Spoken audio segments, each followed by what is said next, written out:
Gara mana sih.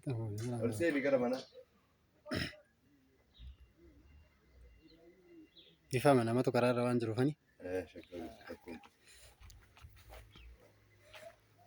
Ishi. Dufeera. Aw, manni lammataa immoo kana fakkaata. Baay'ee namatti tolti jechuudha. Kunis yaa'u isin immoo manni gimbiitu jira yaa'u. Kunis manni baay'ee bareedudha. Luukii meeqa gaashabe? Luukii meeqa? Kuni luukii 37.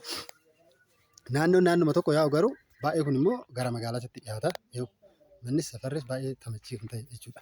Kuni karaa guddaadha.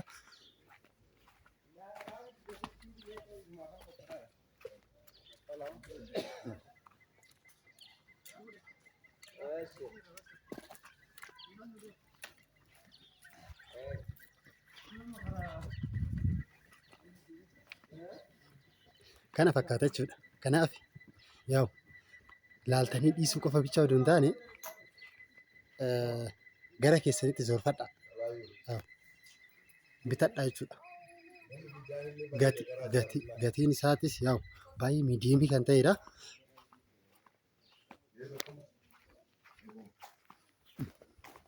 Luukii 37 jechuudha kuni. Manni fincaanittis kun asiin jira. Manni fincaanittis asiin jira jechuudha kun. Mana fincaanittis kan qabdudha. Kun mana bichaadha jechuudha. Kun baay'ee ol dardarameera manni. Iddoon safari baay'ee kan dasna jechuudha. Girfii isaa dhufaa xiqqoo irraa tini jechuudha. Kanaaf baay'ee daandii gubbaarra jechuudha kun. Chaayinaa naannoo Chaayinaa san namni beektanoo jiraattan naannuma Chaayinaa san Chaayinaa bakka xiqquma daqiiquma 2 yookaan 3 naannaa kana kan deemtu baay'ee karaa irratti kan dhiyaatu jechuudha. Gabbaanan daandumatti baata. Gabbaatti taanu kunuma sobaas kan hin qabne bajaajiin deemaa jira argaa jirtu. Kanaaf kana fakkaataa jechuudha. Gatiin isaa mooyyuu yaa'u kanaan duras kennameefeera. Yaa'u naannoo miliyoona 1.8 naannaa san kennameefeera jechuudha. Kanaaf maatiin immoo lamaa gadi hin gurgurru jechaa jiru. Warri dhuftani rakkoon hin jiru. Qannasuu dandeenya. Waliin haasofna jechuudha. Rakkoon qabu. Maatiinis keenyuma waan ta'eef nu bira jiru. Hin dubbisna. Kanaaf gatiin isaa nu dhibu jechuudha. Kanaaf manni bichaan akkasinii ta'u mana qofa bichaa laalladhaadha. Akkuma isiniin jedhee walii daddabarsaa jechuudha. Viidiyoo kana namni tokko bichaan ofii keessanii qofa bichaan namni tokko fakkeenyaaf namni fayyadamaa turtan jirtu namoonni bitatan jirtu fakkeenyaaf tanaan dura lafas ta'e manas ta'e namoonni bitatan jirtu. Ofii keessanii bichaa bitatanii dhiisuu odoo hin taane fakkeenyaaf ijoolleen teenya ijoolleen shamarranis haa ta'u dhiiras haa ta'u warroonni biyya hambaa jirtan jirtu.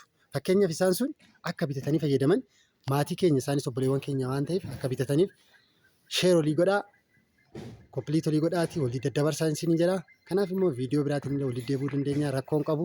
Kanaaf laallattanii balbala 2 qaba jechuudha kun fakkeenyaaf amma kana namatu keessa jira. 3 balbala 3 kilaasiidhaan jira. Kanaaf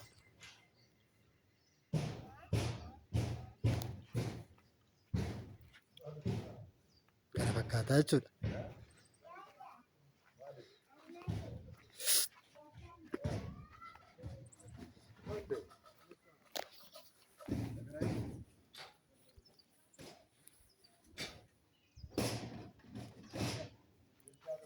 Kanaaf dhiifama jidduudhaanii